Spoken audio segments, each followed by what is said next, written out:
Welcome back to Valerie's and Roman's little Potterworld. Today we have a very, very magical edition of our probably series of MOC versus Lego. Actually, it's Lego against Lego with a little MOC on the side. So we are talking about this set, the 76439 Ollivanders and Madame Malkin's robes. Actually, today we are only talking about Ollivanders. We get it in this new box. So it opens and you have the paperbacks in there. This is still Madame Malkin's to be built later on. We like those paperbacks. The only problem is that you typically have one or two pieces still sticking in there and you run into this problems not finding them, as I did now for the last 4 sets we built. Before I forget, I want to mention that we got that set here from Steinhelden. Steinhelden is a German reseller of Lego, which first of all has very, very good prices on that set here. And they are an inclusive business. So they are providing good jobs to handicapped people. And so providing some fun to those people and good work and some fun in my life with the Lego. Excellent. Thank you very much, Steinhelden. So let's look at the comparison here of the 2 sets. So the looks from the first glance are quite similar. We'll talk about that later on. We'll have a quick look at our MOC first, because we haven't really shown you that.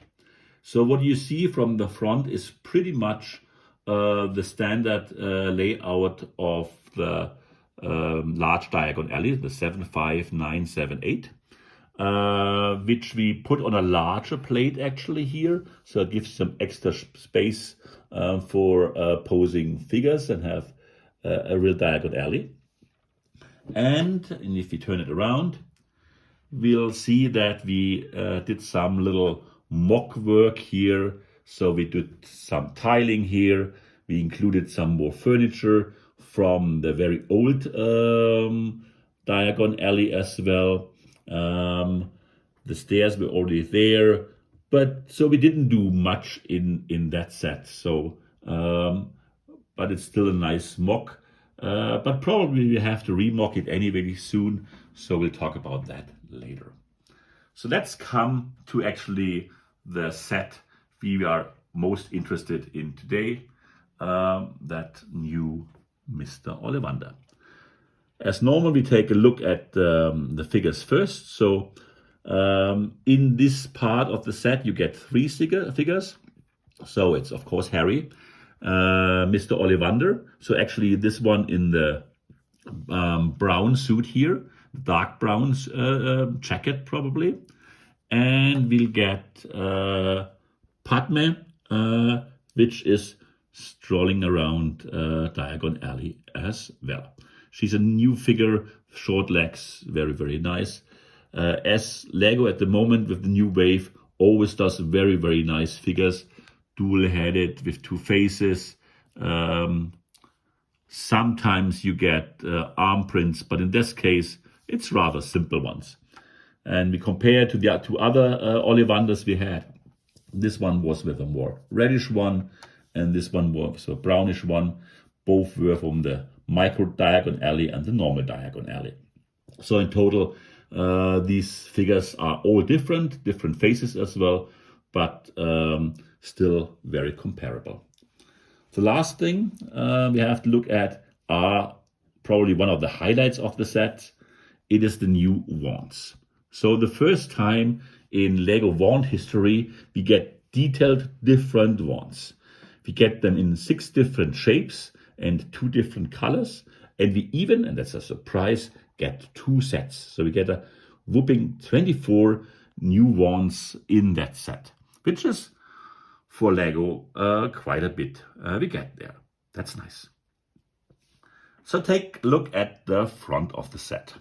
As I said, from the color scheme, it's very, very similar to the large one there. We get the new windows, so the rounded ones. Here it's the old windows, just put at an angle. And for some mysterious and actually quite annoying reason, the upperst level is just one window or not two. So it doesn't make sense. Probably should look from the perspective and see the height and everything. So, but it doesn't make sense. They simply saved a second pair of windows there, which is a nuisance. And let's take a look into the interior, which is probably the reason why people like that set a lot. So you can tilt those things open here like cupboards. And so you have a storing compartments for those 24 wands here. You can put them inside that little display cabinet as well as here. You can take that cabinet off and place it in front so people like Padme can look from the outside and see those beautiful wands everyone loves and needs to have. Another play feature is that ladder, of course, which very much like in the film, so it can move. That's really beautiful. There are 2 or 3 things. And Mr. Ollivander can climb. Oh, sure, yeah. And of course, you can climb up there and give Harry the wand he really needs. I knew this time it wouldn't work. Anyway, you get the understanding. You can trust me. It works, yes. He's tired now. 2 or 3 things in the inside we're missing. Well, actually, there's no sticker to the cashier here, so it's a plain gray piece. You always get a sticker here or a printed piece. And one surprising thing, this is the box, the special wand box we got the first time in the large Diagon Alley. But actually, the new ones, they are too big. They don't fit in the box anymore. So that's crazy. That's really crazy. So Lego could have created a larger box now with the larger ones, but again, they didn't. So, but it's the only box we get anyway. And the old ones, they do fit in there. So obviously, Ollivander also sells child size wands probably. So they have smaller ones in there. Anyway, I already mentioned those missing windows there. And so the whole thing looks like a theater facade, actually. It's not like a real building, but it's a nice one. And now come to the obvious main criticism of the whole set. Simply speaking, it is what Lego asked you to pay for that. Diagon Alley, when we bought it here, we paid 400 euros. So that total has 5,544 pieces. That's enormous. But it brings down the price per piece, even if you look at today's price of 450 euros, of 8.1 cents. That is really a good price. And if you compare it to this set here, where Lego asks a full 90 euros for that box here, with only 744 pieces, we are talking about 12.1 cents. And that is 50% raise from this to that. And they claim you get something similar to that. You don't. It is simply speaking a huge rip-off for the parents. So you and I always told you not to buy it. Yes, that's why I waited for almost a year now. And we got from Steinhelden a discount of 30%, which is a strong discount, of course.